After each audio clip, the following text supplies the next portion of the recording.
This video is going to be an Elden Ring critique that compares Elden Ring to other games in the Souls series and also other games within the overarching Souls-like, RPG, open world, etc. game genres. I'm going to be placing a heavy focus on comparing Elden Ring to Sekiro and Dark Souls 1, as those are the two games I feel most confident and justified in my fondness for them and in my ability to compare them to Elden Ring. I'm not going to be covering every single little mechanic in the game, as that has been done to death by other YouTubers at this point. I will also try to steer clear, or at least not talk at length about any specific talking points or arguments that have already been stated a million times, as I want this video to provide some sort of unique insight.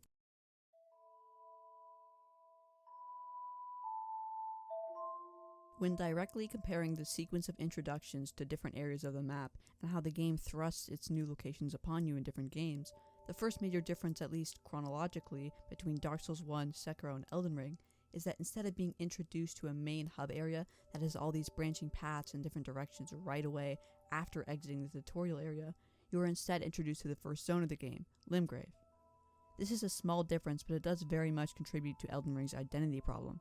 See, in my opinion, Elden Ring tries to be so many things at once and have so many fantastical zones in the game that it limits the impact of said zones and makes them feel more bland, in my opinion. Sekiro is a very grounded game, right? It's possibly the most grounded game out of all the Soulsborne titles, as you have a clear-cut Japanese setting and aesthetic. At the start of the game, it takes you through these very similar and familiar feeling areas: Ashina Outskirts, Ashina Castle, Hirata Estate, etc. These are separate zones that you get back to back to back, and despite them all having small differences between them, they are all similar enough to where the game creates its identity in these places. This makes the reveals of the drastically different areas like the vibrant whites of the Sunken Valley or the beautiful blues of the Fountainhead Palace so much better and more mystifying, while also feeling grounded, like this place could really exist in this world. When you defeat the corrupted monk and you are given the amazing view of Fountainhead Palace, and then you go on to fight the divine fucking dragon, it feels like the game is opening up while also still feeling grounded because of that identity it established earlier. In Elden Ring, when you fight the fire giant and you are taken to the floating island place that expands the map and has its own unique, interesting vibe to it, you don't care. Or at least I didn't care as much, because I had just been shown a lava region, an ice region, and a golden region all back to back to back. This is a problem from the very start of the game. When you start out, you probably will only be in Limgrave for a few hours before stumbling across the hellish region of Caelid. Or if you beat the first boss, you get access to a water or lake region. Then you beat that boss and you get access to the golden region and the lava region and then the snow region and then the floating region and then the burning golden region. The game just fails to establish an identity for itself, and it tries to have too many fantastical elements that none of it feels real, and I don't care about it. When I stumble upon an elevator and it takes me to a fully underground city, I don't care. I'm not surprised. And I don't want to even explore the area because of reasons we will get to later. In Dark Souls 1, no matter how you look at it, you are taken through at least 3 grayish, dead castle type areas before you are introduced to something different. Even something that's not totally out of this world, something as simple as a forest area, was enough for me to garner some excitement in Dark Souls 1, specifically because the game held back for the first few areas and established an identity, and it's just now letting me peek into its more diverse and fantastical areas. Don't get me wrong, Elden Ring has some beautiful areas. Its areas are far more beautiful than Dark Souls 1's 11-year-old engine could ever produce. But the feeling is what is important here. I get a grand, important, beautiful feeling each time I reach Honor Orlando, no matter how many times I play the game. No matter how many hundreds of hours I pour into Elden Ring, I am unimpressed by crumbling Fromsoftware. One thing I would like to note before going any further is that Elden Ring actually was my first Souls game, and I liked it so much that I went back and played Sekiro, then the Dark Souls trilogy in order because I kept wanting more and more and more. I don't really play these type of games that much, or at least I didn't before Elden Ring. I have 800 hours on Rocket League, 900 hours on GTA Online, 1,000 hours on Fortnite, 2,000 hours on Star Wars Battlefront 1, probably thousands of hours on Minecraft and Roblox. I usually play these live service online games with my friends, and most of my time gaming has been spent doing just that. So when I played Elden Ring for the first time, it was almost just as I expected it to be. I kind of expected all these different areas from a massive open world RPG. When I finally played the other games in the series and experienced something better, it was then that I realized that Elden Ring was lacking this identity. It didn't hold back at the beginning, and as a result, its otherwise beautiful areas were made bland, generic, and boring.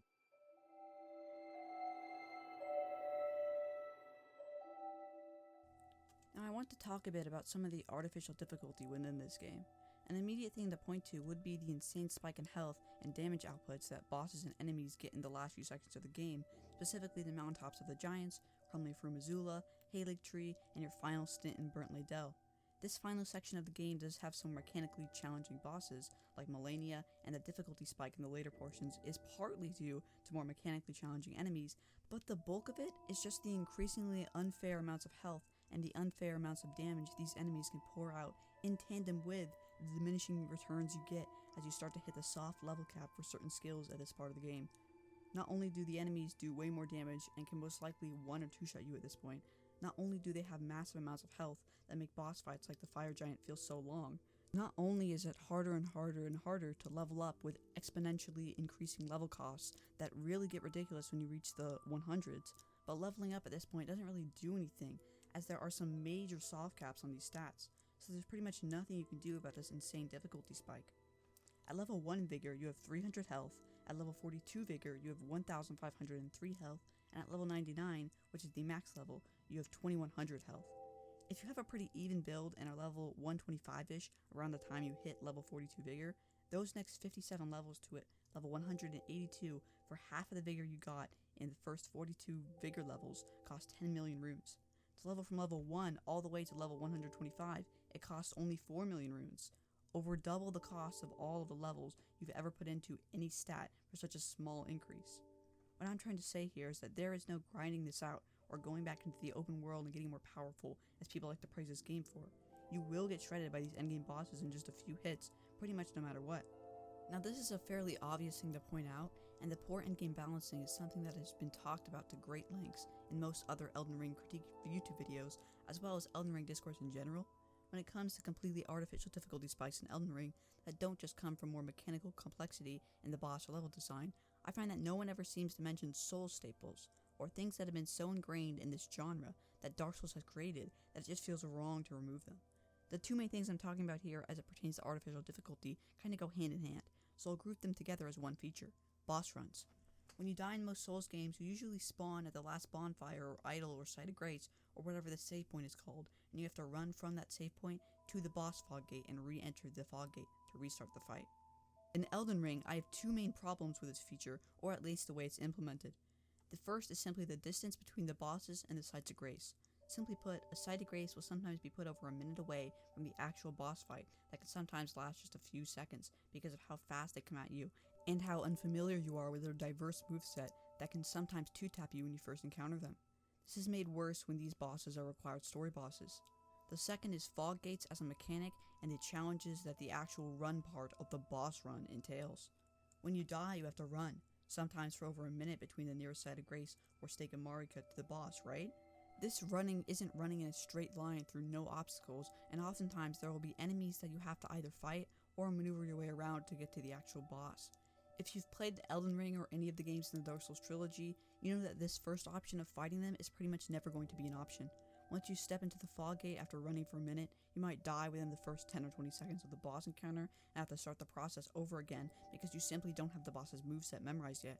As a result, even with shorter boss runs, it would be a major waste of time to spend minutes fighting off all the enemies in these surrounding areas before jumping into the fog gate. This creates an unusual gameplay loop where you have to memorize not only the actual boss moveset and attacks and learning to counter them, but you also have to memorize the best possible route to that boss while taking the least amount of damage as possible. Take this route to Piss Godfrey, for example. Not only do you have to run a long distance each time you die to the boss, but you also have to weave your way in and out of the enemy attacks and around the enemies themselves who are in their just got alerted to your presence animations. Why is this in the game? I understand that Miyazaki and the team at Fromsoftware have worked hard to give their games a sense of immense difficulty so that the player feels a great joy once they overcome the impossible feeling odds that have been placed in front of them. But things like this, it's just so blatantly artificial, and the game didn't need to have them to be challenging. None of the Souls games do. Outside of all Malekith's bullshit, his ability to lower your max health, his increased amount of damage, just the way the balancing tips heavily in his favor, I still think that Malekith, purely mechanically speaking, is the hardest boss I've ever faced in any of these games. This game didn't need this artificial padding. I really hate the argument of, oh well, you know these features were in all the Dark Souls games, so they have to be here. Why? The Soulsborne games aren't these niche little things anymore. This is a mainstream AAA studio that is well known. Literally half of the major releases in the Soulsborne series have been nominated for the Game of the fucking Year, and 2 of them have won it. What makes this really egregious, like over the top why, is Sekiro. Sekiro didn't have any of these features. That's right, Everything I just mentioned in this entire section, what I've been rambling about for 5 or so minutes, Sekiro didn't have any of it, and it was so much better off. There weren't really any enemies that would respawn right between your idol or site of grace and boss. The idols were much closer to the actual bosses, and the player movement speed and flexibility made boss runs feel almost non-existent. To top it all off, Sekiro is balanced well throughout, and because of the nature of the game, it doesn't even need to have amazing balancing. We'll get to that later.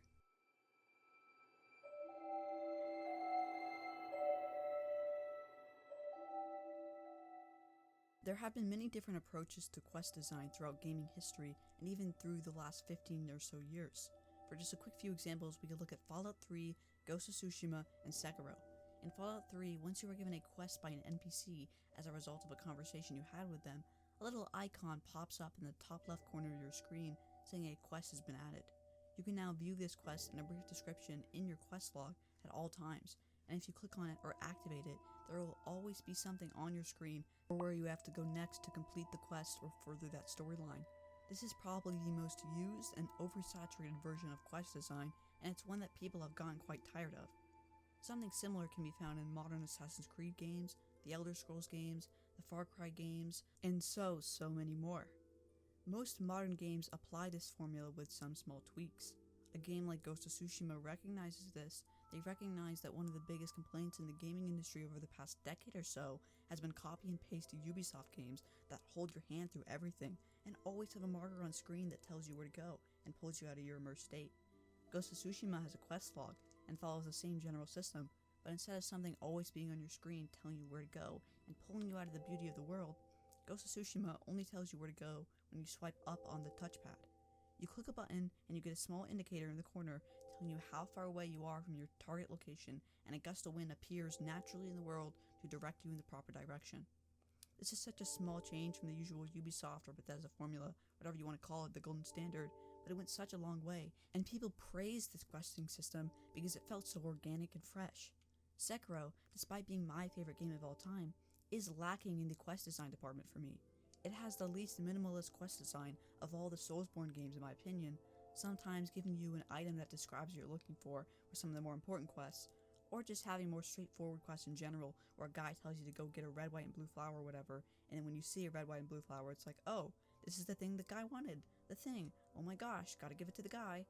I would definitely prefer just a little bit more hand-holding, if you will, from Sekiro, even if it's just a log Wolf keeps or like text entries explaining what people have said to him, so the player still kind of has to piece together what you're supposed to do. But overall, Sekiro was a step in the right direction. And its lack of quest guidance didn't really do much to hurt the game because it didn't have that many side quests. Elden Ring doesn't keep going in this right direction though. It turns around and takes 5 steps backwards, going back to the complete absence of quest guidance seen in the Dark Souls trilogy. Again, Sekiro was trending in the right direction, and this is Fromsoftware's most mainstream game yet, so they have every reason in the world to borrow a little bit from Ghost of Tsushima, or Fallout 3, or Skyrim, or Breath of the Wild, or any other game ever, but no, they stick to the same formulas and systems they used in the Dark Souls games. In the Dark Souls games, this is also less of a problem, because there really aren't that many quests, as I've said.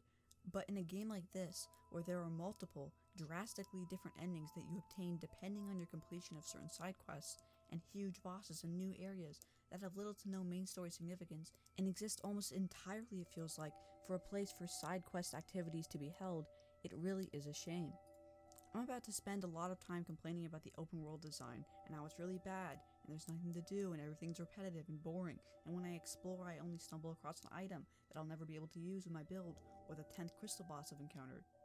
This idea of this game not really having much content isn't really true though, and this game does have side content, but it's so intent on hiding it that it has tricked a lot of people into thinking this game is empty, myself included. Pretty much no one agrees this is a good thing. Nobody acts like this is good quest design, but in the same breath, they don't have a major problem with this, with how the game is designed in this way. They go, yeah, that sucks, but whatever, it's a great game. Game of the year even. No. When this game does a fundamentally horrible job in showing the player how to access his content, and showing the player the depth of whatever vast open world it might have, that is a fundamentally bad bit of game design. It's not, haha, this is one of those games where you need 5 wiki tabs open and 5 YouTube tabs open at all times for, haha. No, it's just bad game design. It's low quality, it's something that should make this game be out of the consideration for Game of the Year. Despite this, I do think that Elden Ring is a great high quality video game, especially compared to some of its competition, and I do believe it was made with passion and generally with the intent to create an actually decent product.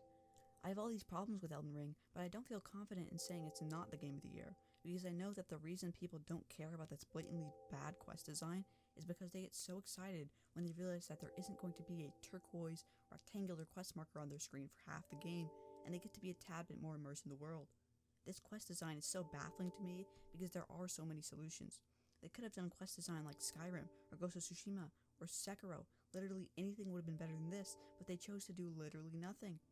With the main quest in Elden Ring, the stuff that leads you to the end of the game, you have the Guidance of Grace, a strand on the map that tells you the vague direction to head to in order to progress the main story.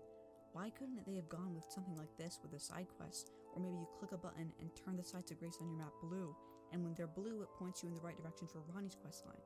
Something like that would have worked, and such a tiny change like this, literally something that could probably be modded into the game after a few hours of work done by a college student, and it would have made a huge difference in the flow of the game, and would have made the game so much better.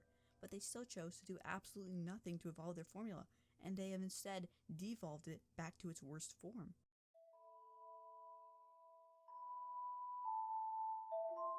Elden Ring is almost mechanically identical to the Dark Souls games, and it has the least amount of deviation from the original product out of all three Souls inheritors. Despite this, Elden Ring might go down as having the biggest or most important design shift in Soulsborne history because of the one major change that it does make. Elden Ring, with the same gameplay systems used in the Dark Souls trilogy, goes fully open world and essentially puts its own spin on what could be seen as the most popular game genre or type of all time. Now, I don't have a problem with open world games at all. Some of my favorite games of all time have been open world games. Minecraft and GTA 5, for example, are two of my favorite open world games and games in general. These games fully utilize the open world genre to the fullest and create something new, unique, and well crafted. And as a result, they're two of the best selling games of all time. Plenty of games have tried to slap the open world label onto a franchise that hasn't previously been open world. Zelda, Assassin's Creed, and Forza are a few examples that have had varying degrees of success with the format. What I'm trying to say is that it's not inherently a bad thing to go open world. Open world games do not have to be vapid and empty experiences, and they aren't all Ubisoft cash printers like a lot of people seem to think. Open world fatigue isn't really a thing in my opinion, and I think this is in large part proven by, ironically, Elden Ring.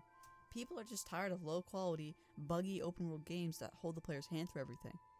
Elden Ring succeeded in large part due to people being tired of these low quality, buggy messes that keep getting put out, because it was seen as different from those other games.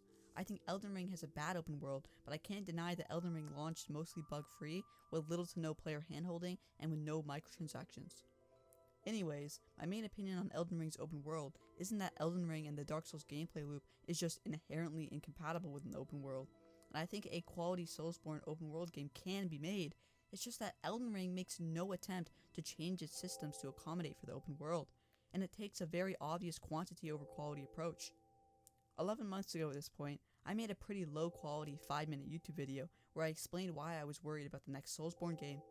My main point was basically that I was worried that Fromsoftware would see how successful Elden Ring was, and instead of realizing that they need to continue to make quality games for people to keep buying, I was worried they'd get the message that open world games would sell, no matter how much they fit the definition of quantity over quality, no matter how useless certain mechanics are, no matter how non-existent the quest design is, no matter how poorly balanced the endgame sections are. Whatever it is, I have a lot of problems with Elden Ring obviously, and I'm worried that Fromsoftware will take in some of the wrong lessons from Elden Ring's success, and I'm worried that other game studios will as well. My fears were kind of reaffirmed a bit when I was doing research for this video, especially in the quantity over quality department. Dark Souls 1, 2, and 3 essentially have 3 repeated boss encounters each. Throughout the whole game, you only face 3 bosses or mini-bosses that you've faced before. With Sekiro, this number jumped all the way up to 50. I personally didn't mind the repeated content in Sekiro and didn't really notice it no matter how many playthroughs I did, so I didn't care, but that's just my subjective experience, and there's no denying that repeated content, and especially that mini-boss encounters that are just repeated over and over again, is low quality. It's not good, and it's not something that should be in any game. All that aside, when I say that my fears were reaffirmed by this bit of research, it's because I found out that Elden Ring has 169 repeated boss encounters, having 5+ repeated encounters for multiple different bosses. With all my complaints about how Elden Ring is a step down from Sekiro and how much better Sekiro is, Fromsoftware essentially did a test run with Sekiro where they put a way higher amount of repeated content to see if anyone would care, and no one really did. I mean, it won Game of the Year, was one of their best-selling games ever, and it's my personal favorite game of all time. Instead of keeping a similar, more refined combat system, or improving on their quest design even more, or keeping the excluded Souls staples out of Elden Ring as well, whatever it is, they didn't take any of those positive features from Sekiro into Elden Ring, but they did take the amount of repeated content and cranked it up to the next level. I'm not going to go into detail on why 169 repeated boss encounters is bad and can make a game worse. I'll leave that up to you guys. What I will say though is that I'm not the only one with this opinion, and literally just searching up repeated boss encounters open world on an incognito Google tab, 3 of the first 10 items that pop up are literally about Elden Ring in particular. I'm also not the only person having these critiques of Elden Ring in general. I know that this is a quick side tangent here, but another thing I was quite surprised to find out while doing research for this video is that Elden Ring has the highest Metacritic critic rating of any of the 10 major Soulsborne releases or re-releases, while also having the lowest user ratings of any of these games and the highest rating gap between critics and users. Keep in mind, all of this data is an average between the 3 major platforms the game was released on, the modern Xbox, PlayStation, and PC generations at the time if applicable. Think about this. Elden Ring, the game that many critics are calling the best in the Soulsborne series, one of the greatest games of all time, a revolutionary game, isn't even in the top 5,000 games on Metacritic on the platform that has the highest review score for it. You can't write this off as typical normies needing to just get good, because for one, Elden Ring is probably the most accessible and honestly easiest game in the Soulsborne series with all the bleed and intelligence build bullshit and just the insane amounts of damage that's possible. But also, it's literally the lowest rated out of all 10 releases in the entire series. All the other games have this get good stigma attached to them, perhaps way more than Elden Ring does, because they aren't as mainstream and as generally easy. There's this narrative to all of these Elden Ring critiques on YouTube that they're essentially going against the grain, going against the popular opinion, and most of them start with a disclaimer that basically just says, please don't hurt me, I'm sorry for not enjoying this masterpiece as much as you guys. In reality, what they are doing, and what I am doing right now, is pointing out some of the problems with a game that has mixed reviews, and pointing out how a game that's 10th place in a popular opinion poll featuring 9 other games within the same series may be a little worse than its predecessors in some aspects. Ignoring my little side tangent there that I very well could have put at the end of this video, let's talk a bit about the loot and weapon balancing in Elden Ring. It's bad.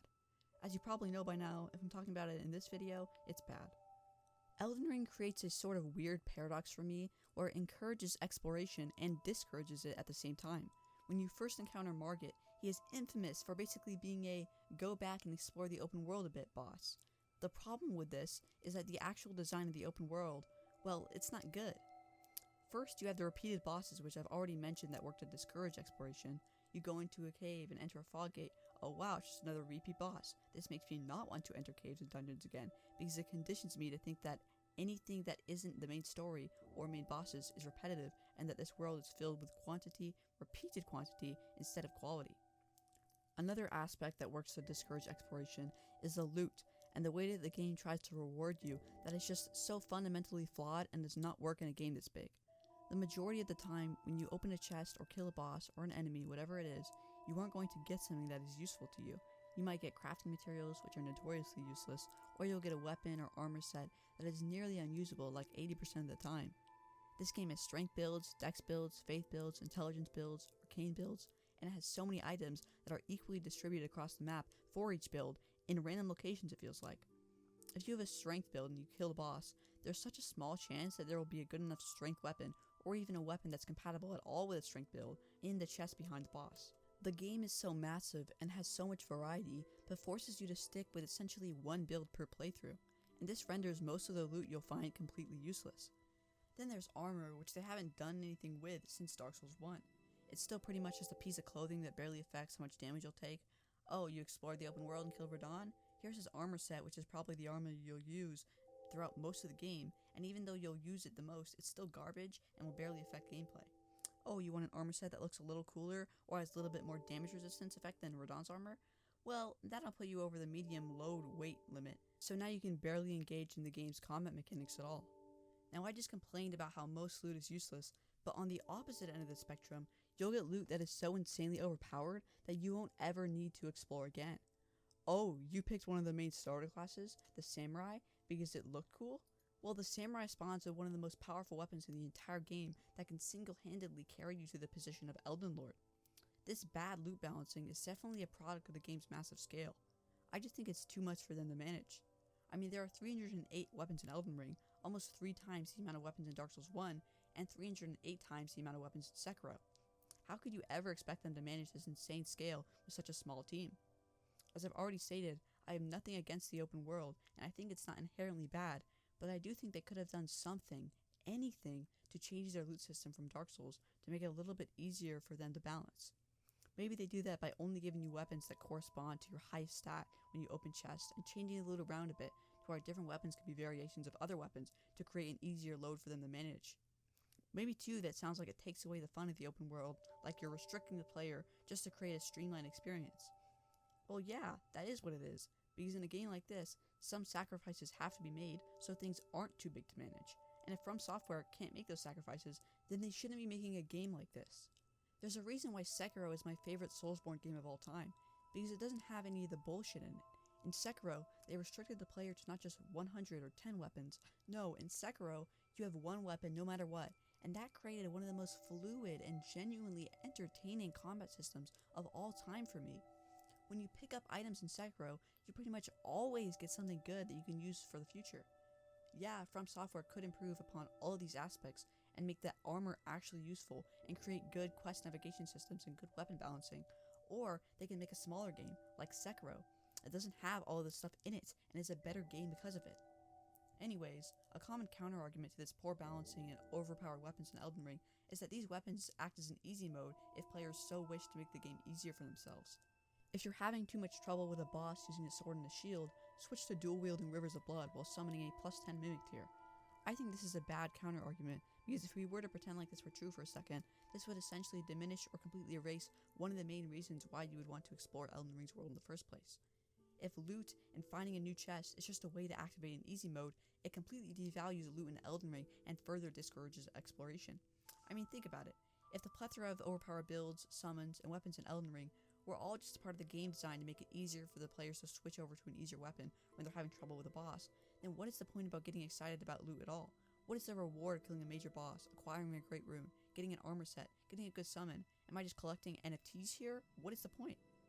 I also know this isn't true because Fromsoftware have nerfed many items since the game was released. There was an Ash of War that used very minimal mana that could essentially block all attacks without major stamina drawbacks called Barricade Shield. It was nerfed a month after launch. There was another Ash of War attached to an ice weapon called Hoarfrost Stomp that stun-locked enemies that was also very overpowered. Again, nerfed a month after launch. Remember that big beam thing where people were killing Margit in one shot with, the Sword of Night and Flame? Nerfed a month after launch. Swarm of Flies, Mimic Tier, Rivers of Blood, Bloody Slash, Moonveil, all nerfed. Despite these changes, there are still so many overpowered weapons in the game, including some of the weapons that were already nerfed. 2 Rivers of Blood and a Mimic Tier summon that's upgraded to plus 10 can easily kill Malenia in like 30 seconds to this day by trapping her in a bleed stunlock. There are still incredibly overpowered, game-breaking weapons in the game that haven't been touched by the devs. I know the game is big and there are 308 weapons, but there are only 10 starting classes with around 10 or 20 main weapons in that starting pool, right? So how does the Uchigatana slip through the cracks? How does that happen? I don't know what is going on at Fromsoftware internally, but these are some actually like really bad balancing blunders that we just pretend don't exist or that they're there on purpose when they've been dishing out major nerfs to a lot of these overpowered weapons at launch to try and patch up some of these holes. How come in Far Cry 6 reviews, or one of my personal favorite games of all time, Deathloop, people get to complain about how the game throws all these weapons at you throughout the game as rewards for beating its levels, while it gives you an overpowered weapon within the first 2 hours of the game, like the nail gun in Deathloop or the LMG in Far Cry 6, that can single-handedly carry you to the end of the game. And they mark this as bad game design, right? I've never played Far Cry, but I like engaging in a bit of Ubisoft slander, so at this point, I've probably seen quite a few videos talking about how they got an overpowered weapon near the start of the game, and this discouraged them from exploring the open world for the rest of the game, because they had no need for the loot they'd get from completing its challenges and fighting the game's enemies. How come in a Ubisoft game that this is typical Ubisoft shenanigans, typical bad game design oversight, holding the hand of the player, oh my gosh, I miss Assassin's Creed 1. But when talking about Elden Ring, such balanced oversights are seen as a part of the game, a way to give the less skilled players an easy mode. No, Fromsoftware didn't mess up when they introduced a new game mechanic that lets you hit the boss in the back and not have to worry about its attacks while your summon tanks its attacks for you. No, that's just there for the plebeian mainstream audience that just needs to get good. Real Dark Souls players wouldn't even think about using summons. Anyways, most caves, dungeons, whatever, have nothing of interest in them, and only a select few have important items. Like, oh, I don't know, how about the way you unlock the ability to buy the smithing stones that you use to upgrade your weapons are just like in random caves for some reason? This doesn't just damage exploration in the first playthrough, but subsequent playthroughs as well. Elden Ring has so much variety and so much to explore, and so many, almost an infinite amount of builds to create, that you'd think it'd have infinite replay value, as you can create a dex build, and then a strength build, and then a magic build, and then a berserk build, but this isn't the case because exploration is just so dull. Instead, when you start a new playthrough, and you stand over that hilltop that looks over Liurnia, and you go, okay, so over there is a repeat boss, over there is a loot that doesn't fit my build, over there is a blocked off area, over there is the start of a quest that I'll have to look up a 30-minute YouTube guide to follow, and I may have accidentally blocked off progress for that quest by killing an NPC I wasn't supposed to kill, or not finishing off a line of dialogue I was supposed to finish. Over there is useless armor, over there is a useless cookbook. Oh well, I'll just go to the smithing stone cave. And every playthrough ends up the same. In my opinion, a game like Sekiro, that's a game that relies heavily on substance for its replay value.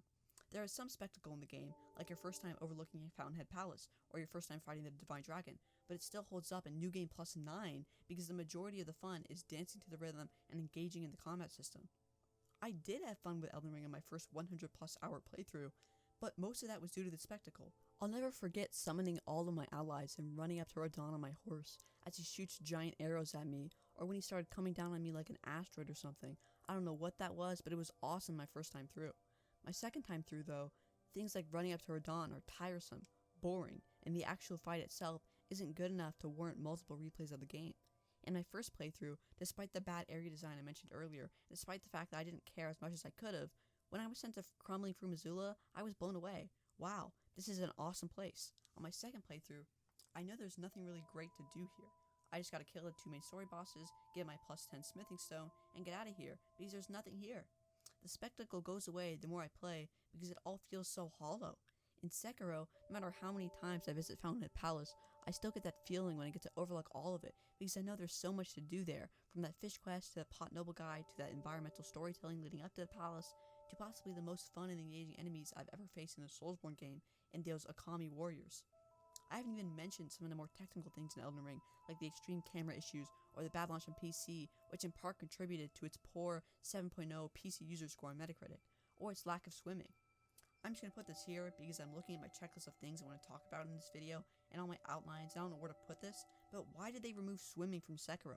Seriously, I mean they added crouching, even the revolutionary jump feature that has never been seen before in a Souls game that's not Sekiro, so why not swimming?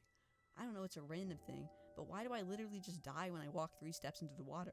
I remember walking in those little island type areas near Castle Morn, trying to get to that Leonine Misbegotten boss, and I remember being so frustrated that I kept dying because I stepped too deep into water. Like, why? If you're not going to have swimming in your video game and are going to kill the player instantly when their thighs touch the water, then why have island sections in the game that have the player traversing shallow water that is literally indistinguishable from deep water? A small complaint, but still it was things like this. Things like having to memorize the route up to a boss and watching none of the enemies be able to enter the fog gate with me, janky camera controls, having the hub be disconnected from the rest of the world and having to teleport over there each time, having there be no indicator of when I can get my backstab off so my character just looks stupid when I miss the backstab. Minor details like this that really pulled me out of the experience. To me, it feels like Dark Souls 1 is right in the middle, and it is the foundation for both Sekiro and Elden Ring. That is the base of these mechanics. Sekiro then evolves this formula to the extreme and tightens up everything that needs to be tightened up, removes everything that needed to be removed, and fully modernizes the game. Elden Ring, barring a few exceptions like I mentioned a second ago with a revolutionary jump button, kind of does the opposite. It takes all the things I liked about Dark Souls 1 and tries to recreate it while including 10 times as many bosses, items, builds, land size, and in my opinion, it spreads itself way too thin. Elden Ring sacrifices so much while sacrificing so little at the same time. It ignores all the progress Sekiro made in evolving the Souls formula forward, and it makes no attempt to evolve it itself.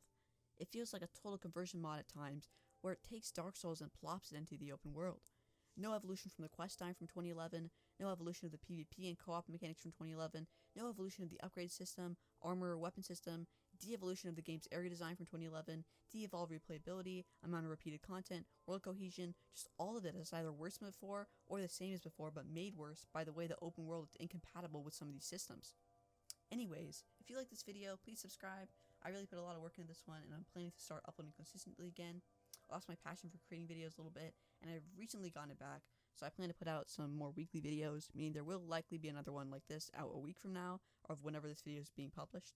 If you have any thoughts you'd like to share about anything that was said in this video, please feel free to share in the comments and I'll for sure respond despite my overwhelmingly massive audience.